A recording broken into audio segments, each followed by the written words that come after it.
Thank you all for coming. My name is Melanie Mead. I'm the Education Director here at the SoFo Museum. And tonight we have Delaney Castante, who's going to be speaking to us about bats and their use of the same areas here on Long Island that we like to go to. All right. Good afternoon, everyone. Thank you for coming. My name is Delaney. I'm a PhD student in the Acoustic Lab in the Marine Science Department at Stony Brook University. And today I'll be talking to you about bats on Long Island and that they are on the beaches, the bay, and beyond. So when we think about bats, we usually think of this kind of horror movie type of stereotype. You know, bats are just these little monsters that want to suck your blood and get caught in your hair and generally cause a lot of chaos. In reality, bats are really not this Hollywood characteristic. So bats belong to a group of animals all themselves. They're flying mammals, not birds.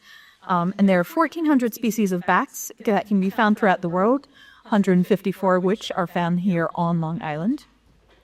Bats can be found on every continent with the exception of Antarctica, and they can live for over 30 years, which is very long for such a tiny-bodied animal. And then, of course, despite this kind of Hollywood stereotype that bats have, the vast majority eat either insects or fruit, and really very few drink blood. Bats are very different from this typical characteristic. So bats are distant, they're not related to birds at all. They're a group of flying mammals. There are approximately 1,400 species, 154 of which can be found here in North America. They're found on every continent with the exception of Antarctica, and they can live up to 30 years, which is very long for such a tiny-bodied animal. And then, despite their blood-sucking reputation, the vast majority of bats actually eat insects or fruit. Another misconception about bats is that they're often characterized as like flying rodents. But if we look at the evolutionary tree of mammals, they're actually pretty far apart. So bum group, which is called ungulates, carnivores, and allies. This is the group that bats belong to. So we can see that their closest relatives are actually carnivores, so that they cats, pangolins, horses, and even whales, and the ungulates from which they evolve. So these are the closest relatives to bats. Conversely, if we look at rodents, so there are a group primates, rodents, and allies. So rodents are most closely related to rabbits, to lemurs, which makes sense, but also to primates, which means us. So we humans are actually more closely related to rats than bats are related to rats. The bats are assigned in a order called Chiroptera, and this translates into hand wing. And this is because the bones that form the bat's wings are analogous to the bones that are in humans' hands. So we like to say that bats fly through the power of jazz hands, because by basically doing this motion, that's what propels bats into flight. So despite this, horror movie image that bats tend to have, bats are actually extremely important to humans for a variety of reasons. And one of these reasons is through their feeding. So what do they eat? Here in northern North America, the bats are eating insects. So they're eating nuisances like stink bugs and flies that just bother us. They're eating disease vectors like mosquitoes. Every year we're hearing more and more about mosquito-borne illnesses that continue to work their way northward. So with bats eating mosquitoes, they're keeping a lot of that potential for mosquito-borne illness at bay.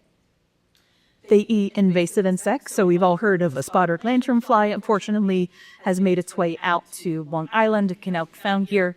And the problem with invasive species is that they don't have a lot of natural predators in the areas in which they invade. But thankfully, we know that bats can actually eat spotted lanternfly, so they're perhaps one of our best hopes here on Long Island and a lot of other regions in the Northeast to somewhat keep that spotted lanternfly invasion at bay. And then finally, they're agricultural pests. So a variety of insects that could cause billions of dollars in damage to crops annually. Their populations are also kept in check by mosquitoes and saving a lot of crops that way. So you might ask yourself, bats are pretty tiny. How many insects are they really eating? And the answer is quite a lot. So bats have a really high metabolism because they're flying, so they constantly need to eat, drink. And this equates to them eating half of their body weight in one night, which can equate to about 3,000 insects. So for one bat eating 3,000 insects in one night, you can certainly imagine how much buggy our area would be if it were not for bats eating all of these insects. Appropriate enough, reason number 2 that we should be appreciative of bats is their guano, which for those who do not know is bat poo. So because they're eating so many insects, their poo is very rich in nutrients.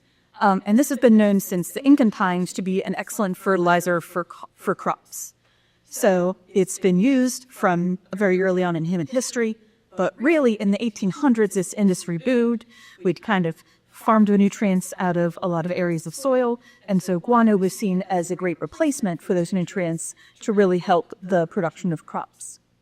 It was so highly valued that in 1850, guano was going for $76 a pound, which in today's money is over $3,000 a pound. So you can imagine how incredibly valuable this resource was to a lot of farmers. And even though guano isn't used quite as much today in farming, if you look online, you can still purchase bat guano if you care to use it for your gardens. Thankfully, it is not 3,000 pounds anymore. And then a third reason that we should be appreciative of bats is through their pollination. So I'll use as a case study the lesser long-nosed bat. So this is native to Arizona and New Mexico here in the U.S. Unfortunately, their populations weren't doing so great. So in 1988, they were listed as federally endangered. So they were protected under the U.S. Endangered Species Act because their populations were crashing.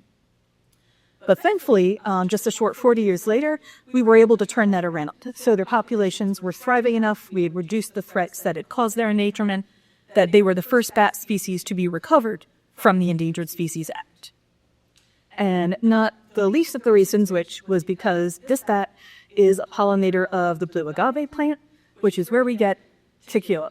So a lot of people were very quick to recognize the importance of this bat and that it fertilizes the agave plant. And so to protect their tequila reserve for years to come, people got together to protect this species. In addition to tequila, bats also pollinate a wide variety of other crops such as bananas, mangoes, and avocado.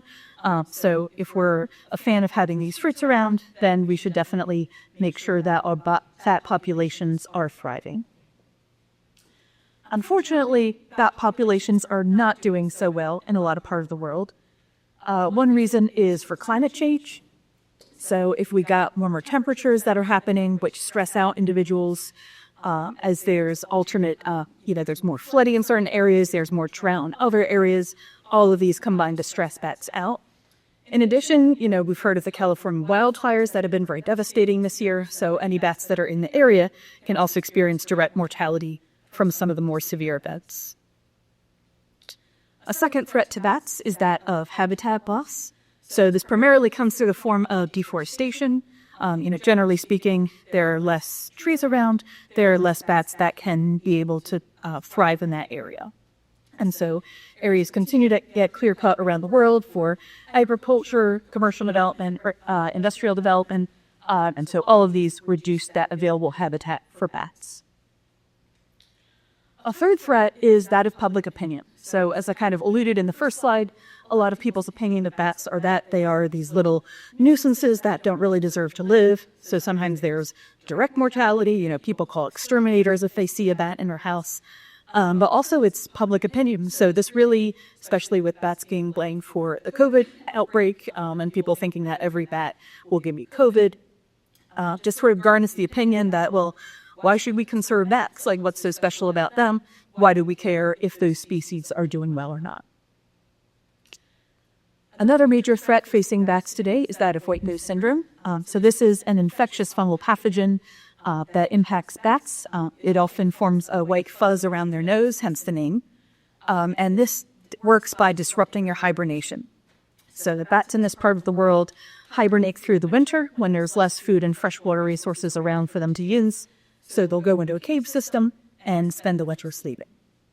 When they get infected by white nose syndrome, that wakes them up from hibernation, and because there aren't the insect or freshwater resources around in the winter, they end up dying of starvation or dehydration as a result of being woken up. So white nose syndrome is now very widespread throughout North America. It was actually found spotted first not too far from here in a cave system outside Albany in 2006. And here, the warmer colors in this graph represent the more recent counties in which white nose syndrome has been discovered. So it's really spread throughout the Appalachians, and now can be found as far away as Canada, Texas, and Washington State. So in this less than 20 years, this disease has really rapidly spread and caused widespread endangerment of a lot of bat species. So here on Long Island, there are 9 bat species that exist. These are the 9 bat species found throughout the state of New York, and they've all been reported to occur on Long Island. So we have the little brown, Indiana, and northern long-eared bats, the hoary bat, eastern small-footed, and big brown bats, the eastern red, silver-footed, and silver-haired, and tricolored bats.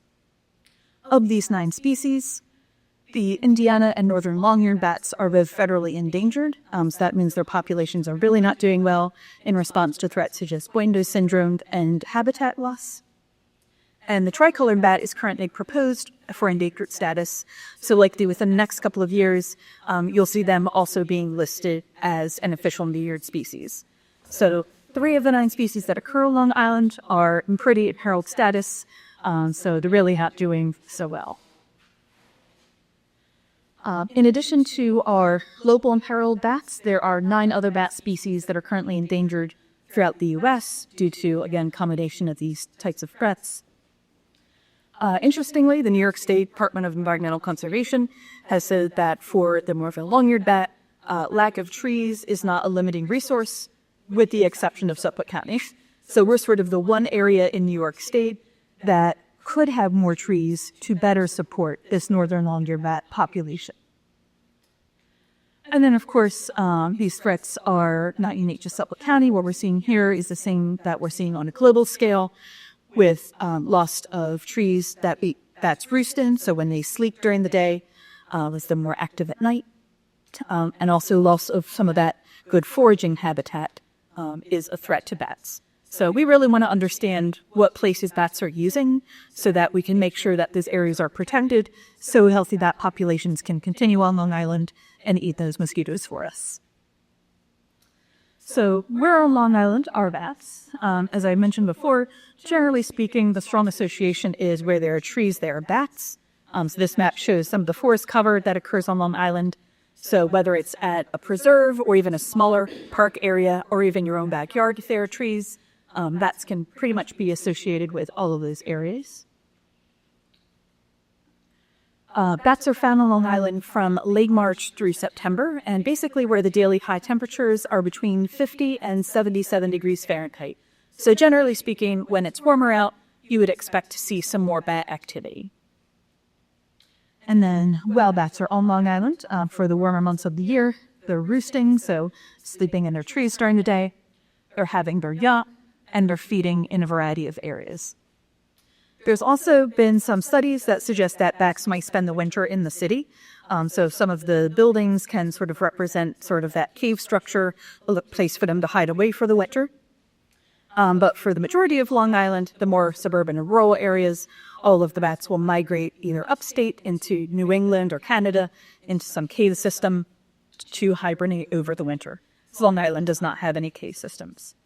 So while this strong association exists, bats are in the forest, we can pretty much assume that. We really don't have a good idea of what other habitats they may be using. Particularly if anyone spent some time in the salt marsh, there's plenty of mosquitoes there, so there's plenty of potential bat food in that area. So how can we figure out where bats are? One of these methods is through mist netting. So this is something like a fine meshed volleyball net that gets put out. And the idea is that bats don't see it as they're flying along, so they fly into it and get caught. So one of the primary benefits to scientists are that they can identify the species, they can take measurements of the individual, they can maybe put a little tag on it to hopefully identify it later. But then the drawbacks are that because bats have such that high metabolism, they need to constantly feed, so you need to check the net every hour to make sure that the bats aren't getting caught in there for too long. And because you have the potential to catch some endangered species, there's a whole lot of paperwork that goes into it. So anything involving hands-on use of animals sort of has a lot of that red tape behind it. A second method through which we can assess where bats are is through surveys of roost or hibernation sites. So here someone is looking at a whole bunch of the bats that are tightly clumped together, sleeping on the roof of a cage system. So here it's easy enough to see, if you're in a cave and you look up and there's a bunch of bats. But it becomes a little more complex if you go into a wooded area and you're looking at all of the trees around, all of the branches, all of the shrubbery, and there might be a tiny bat sleeping in one of those areas. So it can be a lot of effort on the part of whoever's surveying for bats to maybe not find a whole lot of individuals. And once again, a lot of paperwork behind it for potentially disturbing the bats. The third method, which I'm going to discuss for the rest of my talk, is that of acoustic surveys. So this is basically when you set out a microphone to listen for bats, and as bats are constantly making noise throughout the night, so you can set up a microphone for hours to days to months, and then come back and collect all that data, and then see or hear which bats are in the area. So the really good benefit to this technique is that it's non-invasive, so no bats are disturbed as you're just putting a microphone in their habitat. The main drawback is that you can't say for sure how many bats you're hearing. So if you catch 20 bat calls in a night of the same species, you don't know if it's 20 different individuals of the same species or one individual of that species that just really likes that tree that your reporter is next to. But still, it's a pretty good way for us to tell relative habitat use among the sites and also to get a sense of which species are present at which sites. So as I mentioned, bats are constantly making noise, and this is through echolocation, using sound to find our dinner. So this works as bats are flying along. They'll send out sound waves. So I usually call it something like a series of the chirps. So those sound waves go out from the bat, and then if there's something like a mosquito that those sound waves hit, the sound will echo off of that object and come back toward the bat. So the length of time it takes for an echo to return to the bat indicates how far away they are from an insect potential meal, and then they can use that to sort of hone in on one of their 3,000 insects per night, and then carry on. So bats are constantly looking for their next insect to eat, and they also will echolocate to navigate, so they're constantly sending out these chirps during the night hours in which they're active. So what I'm doing is I'm putting out this microphone called an audio moth. So it's the green device here. It's a little bit smaller than a deck of cards, and it's basically just enough computer for me to tell it when and where to listen, and have some batteries and SD cards. So I take the audio moth and I put it in an enclosure and mount the enclosure on a pole so it's protected from the elements, and then it's set up in the habitat. So I monitored in spring through fall of 2023 and 2024 to listen for the bats. I focused my sampling efforts on the 2 hours before sunrise and 2 hours after sunset, as some studies have suggested that's when bats are most active in the area. And I used a sampling rate of 250 kilohertz, which is high enough to record all bats.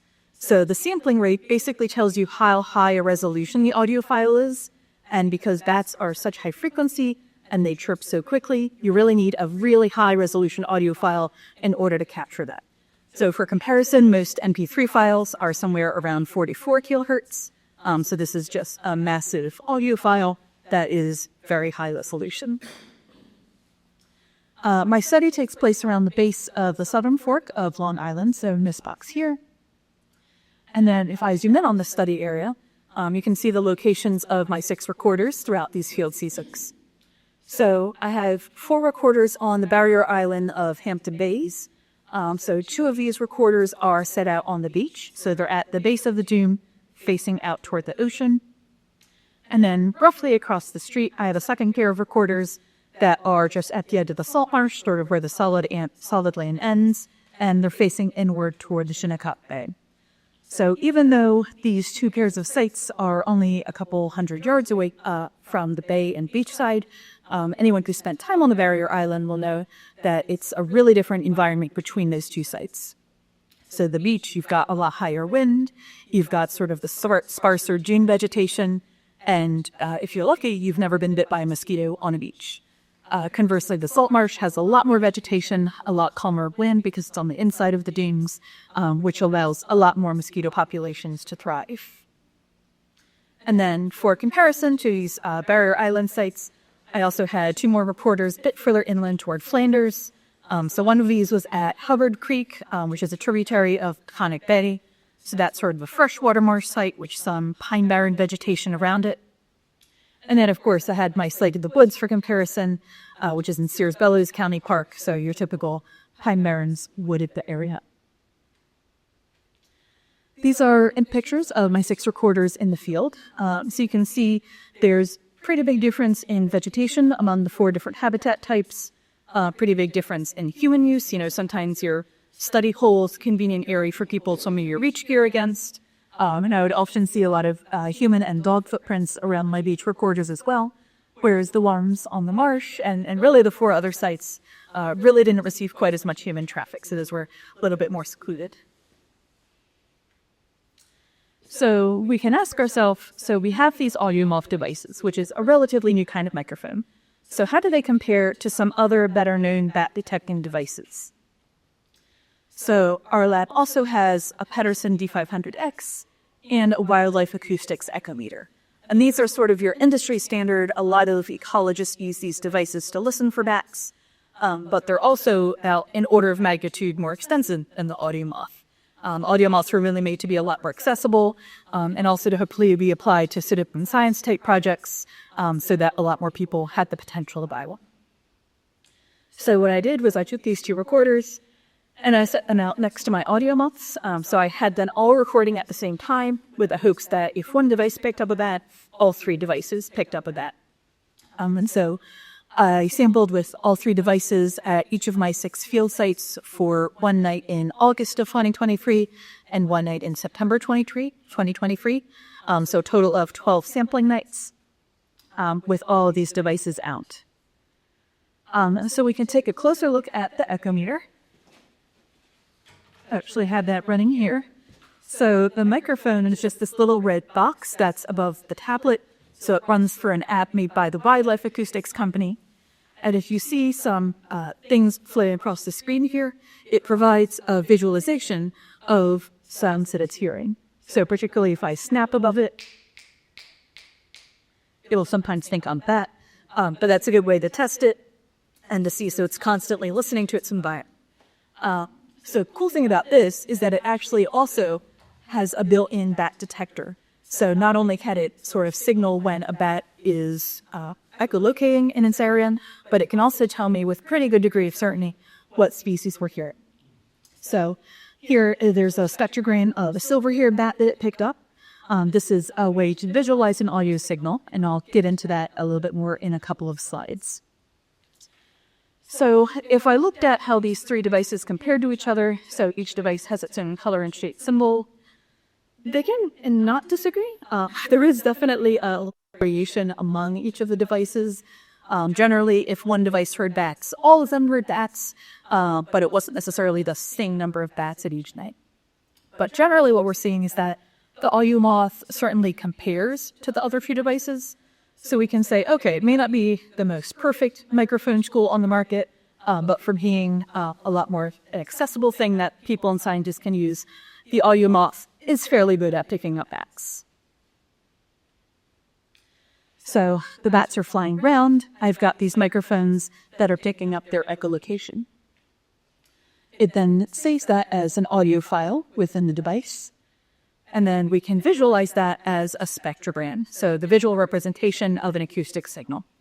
You can read these something like sheet music, so you've got time running horizontally and frequency or pitch running vertically. So the higher it is, the higher pitch it is. And for my color scheme, the brighter the green, the more energy in the signal, so the louder it is. So here we have a series of 5 what we call down sweeps, and this is characteristic of bat echolocation.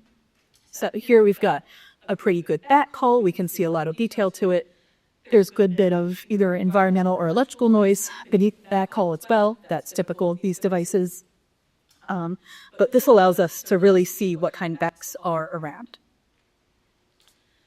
So here is the echolocation of a hoary bat. So they're one of my favorite local bats because they're pretty cute, but also they're the lowest echolocator, so they're very easy to identify their calls. So I can play this spectrogram and tell me if you hear anything.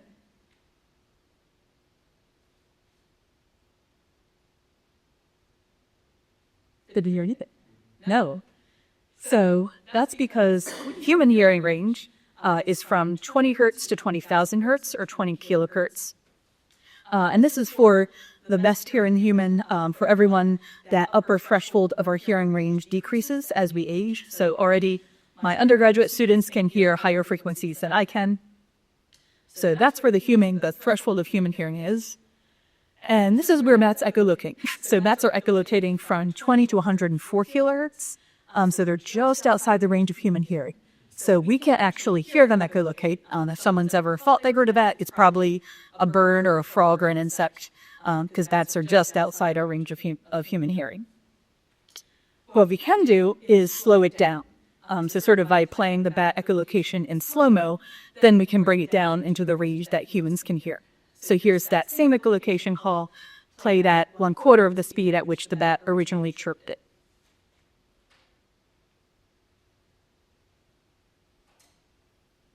This one should be able to hear. Not to put it down. That's okay. It goes over. Yeah. Here.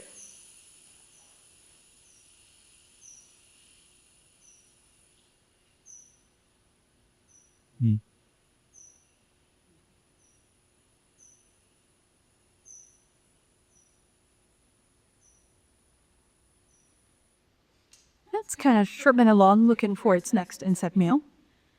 And then different bats have different types of echolocation. So this is the little brown bat, and you can see already that the shape of its echolocation looks a lot different from the worry bat. It's also at a higher frequency range. So we can listen to this bat now played at 1/10 of the speed at which it was originally chirped.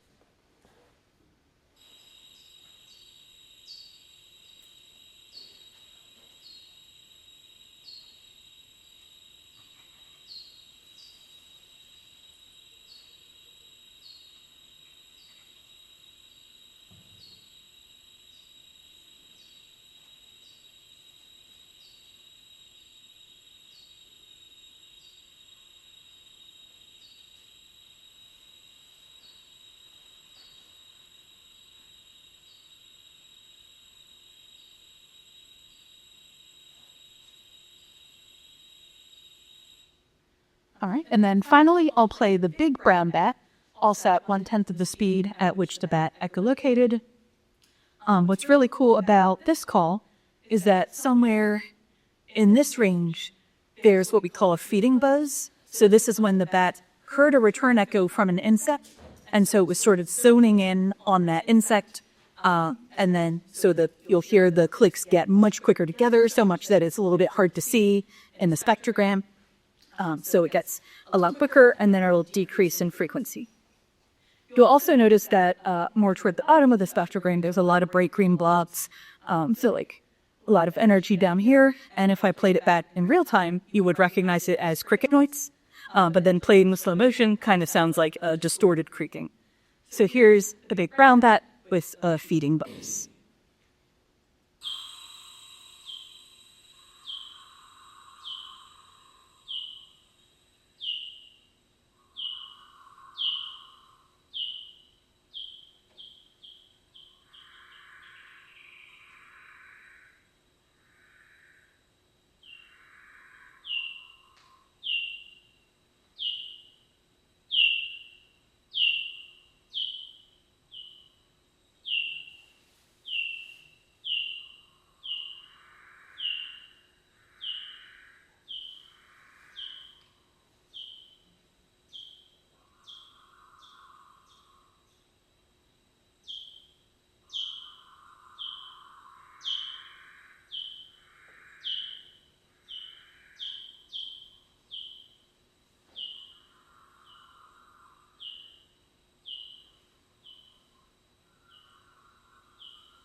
And kind of trailing off toward the end as it kind of gets further away from the microphone.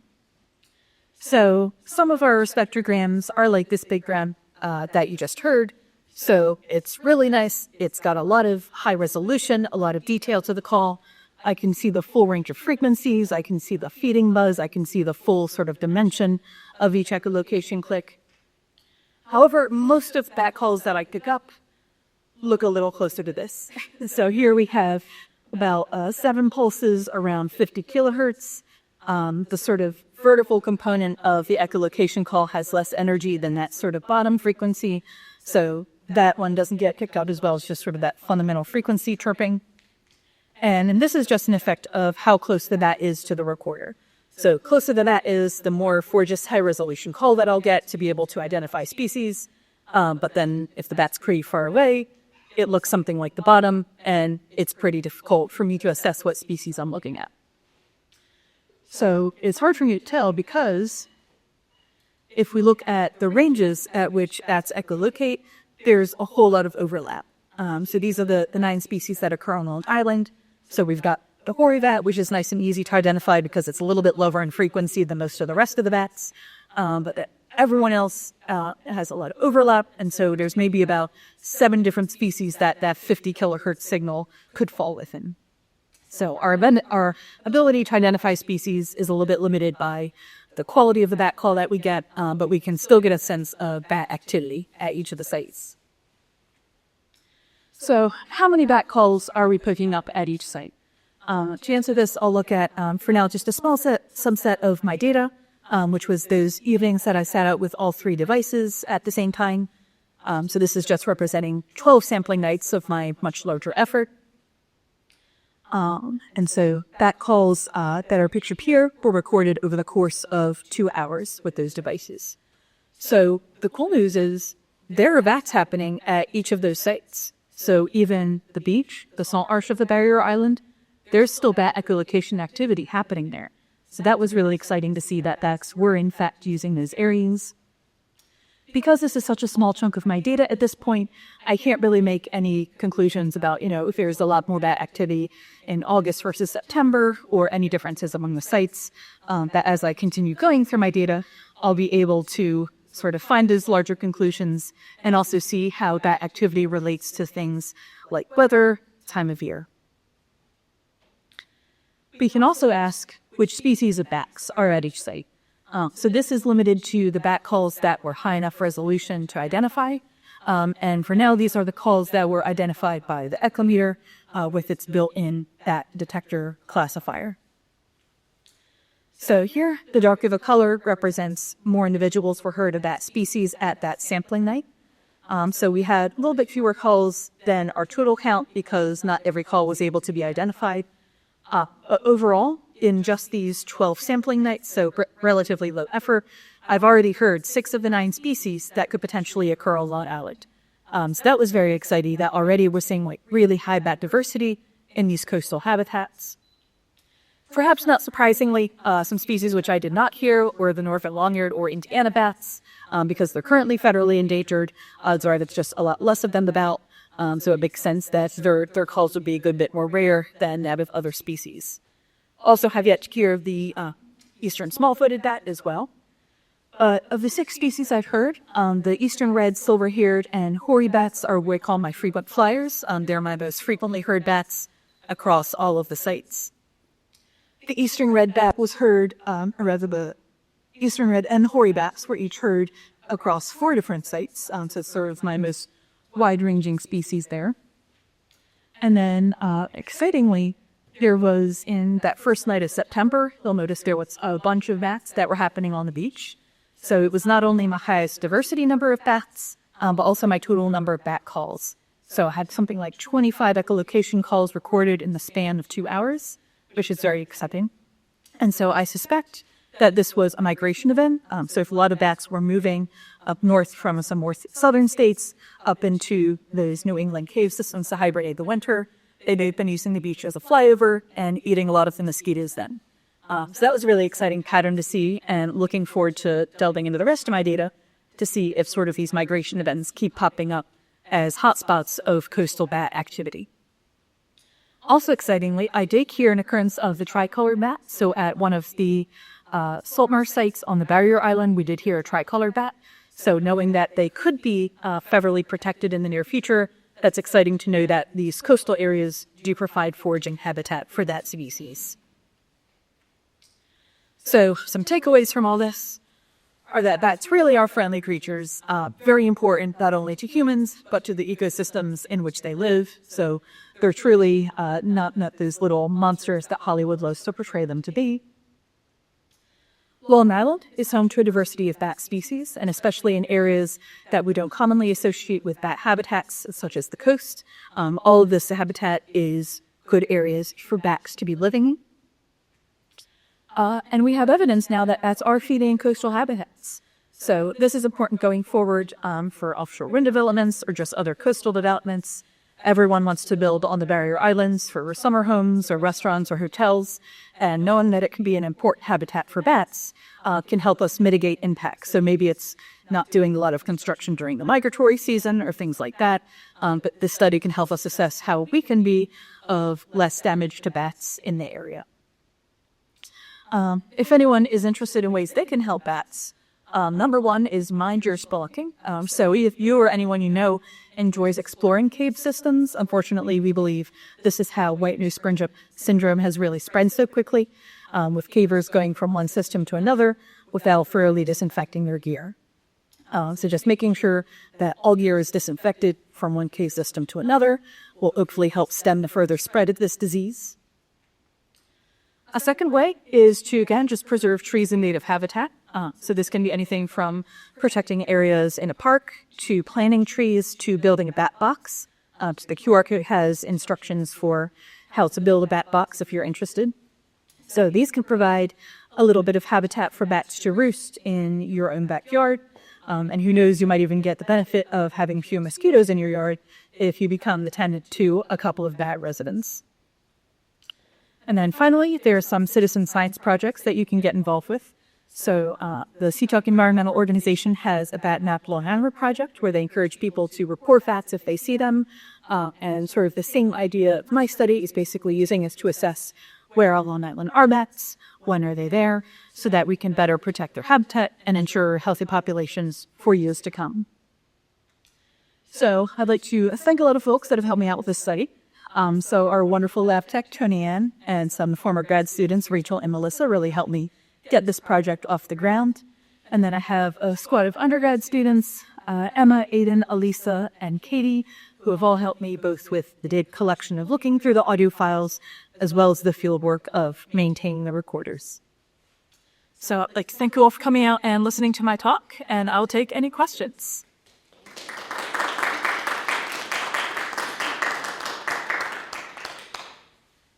Yes. About a year ago, I was having an issue with crows in my backyard. They would follow me. No, it was bizarre. And they would crow.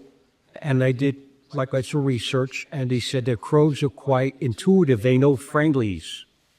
They recognize a friendly, like someone who might feed the deer by hand with peanut butter sandwiches. I might see that. Someone feeds the deer with the peanut butter. There's no peanut butter in the house duct. But anyway, do bats have any intuitiveness like that? Do you think because in my backyard, I must have 20 every night go around the circle in my backyard. Yeah, so that means more likely they're feeding on insects. So I think partially due to the fact that bats aren't around as much in the daylight hours where they would easily see someone interacting with animals like the crows would. And also because, just their diet is pretty much, the insects around here. So you wouldn't be able to give them, tiny peanut butter sandwiches. That wouldn't be the right kind of way to interact with them. So yeah, I haven't heard a lot of that sort of adapting to people in the way that crows have. But I know certainly at the rehab centers that help take care of bats, they definitely have their favorite owners who will feed them and wrap them up. So in those more rehab situations. Can they be domesticated? People don't have them as pets, do they? No. No. No. Yeah, I think it would be pretty difficult because they want that big range to fly around in. Right. You'd have to provide 3,000 insects per night. And then particularly because they had that sort of biological clock to migrate and hibernate. So that if they kind of, have that urge to go north over the winter, then they might get a little stressed if they're in a captive environment. Yes. Are there types of trees that they like? resend or? Yeah, I don't know a lot of specifics. I don't think bats are super picky about which trees that they use. I do know that they enjoy a dead tree, so we call them snags. And they're the number one thing that people like to move out of there because they're like, oh, ugly dead tree, we don't want that in our area. But that actually provides really important for habitat for bats because it's a nice hollow space for them to roost in. So yeah, basically any tree with cavities or nice little nooks and crannies that they can safely slip under. So when they're in this area, they're roosting in the cavity. Yeah, pretty much. It's okay. I wondered how they was. Is there any historical data that you compare your data sets for this study to old studies to give you an idea of population dynamics of different species? Like, are you comparing old records to what you're... Yeah. So I'm sort of looking, there's been definitely not nearly as many studies done in coastal habitats in general for bats. There was one study that came out a couple years ago, and they were actually looking at the Fire Island, the Gorman State, I believe. So looking, monitoring for bats around there, and I believe they heard all 9 species. So I'll definitely compare sort of my findings to theirs as far as if they found, a certain association of bats with temperature, precipitation. Am I seeing the same effects because we're so geographically close, or are bats a little more wide-ranging conditions that will be active in? Yeah, I don't have any other long-term. Climate change is something that you're looking into, or not really? Yeah, not necessarily. This is we're looking at we're on Long Island. What kind of habitats are not teasing? Yeah, Lester. My besides climate change, so I won't notice or have heard anything about noticing any differences on migration period, periods changing because temperature changing, kind of shifting around, or anything about that. Yeah, I haven't heard of that quite so much, and it's also sort of the aspect of, it can, depending on when we get our first frost, that kills off a lot of insects, even if it's 60 degrees the next week, that, will cause a huge drop in insects for bats to eat, so it's even more just like a food and freshwater availability thing and strictly temperature dependent. Is there any banding studies that take place to see if birds bat migrate back to the same general region every year? Do you know? Yeah, I don't know of any that do that. In particular, most of the studies that I'm looking into have used acoustic methods to assess bats. But yeah, that would be really interesting to see if they had that kind of sleep fidelity to their research sites. And that's also, part of the issue with the white nose syndrome, if they keep going back to infected caves or if the whole population of an infected cave dies. It's good idea for how long you want to be able to continue to conduct this study. I know you said that you set the audio mods in, I believe, 2023. Yeah. Is this going to be a repeatable experiment that you're going to continue with future undergrads? Is this something that you think you can keep doing for, or do you have a desired period to want to keep doing it for? Yeah, or so even if not myself, if someone in the lab takes over this project. So we already have a long-term monitoring project where we set recorders out on the beach listening for piping flippers. So because this is, relatively easy enough to set out the recorders and maintain them, that may also become sort of another long-term project of our lab where I'll sort of analyze my chunk of data, but then maybe, 7 years down the road, if we have a really big data set build up, then someone could do a really interesting study on sort of the longer-term trends of bats in these areas. Yes. Has it been discovered where where those symptoms originated from? Hasn't originated here? Or? Yeah, so we believe that it's very similar to a pathogen that's in Europe. And so the European bat's immune system is just a little more adapted to not get as strongly affected by white nose as North American bats.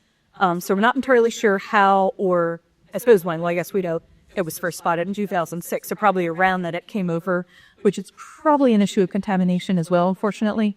So yeah, that's likely humans, the biggest disease vector of a Merkur ecosystem. Yeah. In regards to climate change, Yes. do you notice that when you started your study that some of the bats lingered on Long Island a little longer than they should have because of the mild winters we had in the past few years? Or do you pull all your audio recordings out in October? Yeah, so I pulled, this year I pulled my recorders around late October, The previous year was around November. And part of the reason I pull them as well is when, the oceans get a little bit more rough in those times, make sure, I have had a couple recorders that were stolen by the ocean, unfortunately. We do our best, but the erosion there. Well, by that, all the bad activity is pretty much finished. Yeah, it's definitely much less. So yeah, I'm definitely looking to find, see a sort of my last date of bad detection, dissimilar between this past year and the previous year. But yeah, I think it's again one of those things where we're pretty sure, they all migrate upstate. That's one of those things. But then if you're actually looking for a study, which was determined, like when are bats no longer active around here, we don't even fully know that information. It's all just sort of been that word of mouth general knowledge. So Somebody sent us a picture of a red bat like a month and a half ago. yeah, Somewhere somewhere out here, somebody took a picture of one interesting. that was roosting, Yeah, Took a picture again. I thought it was kind of late in the year. But Yeah. it was way before this deep freeze happened. right. Yeah, it's pretty mild December. Is it mild? Yeah, exactly. Right. Yeah. Interesting.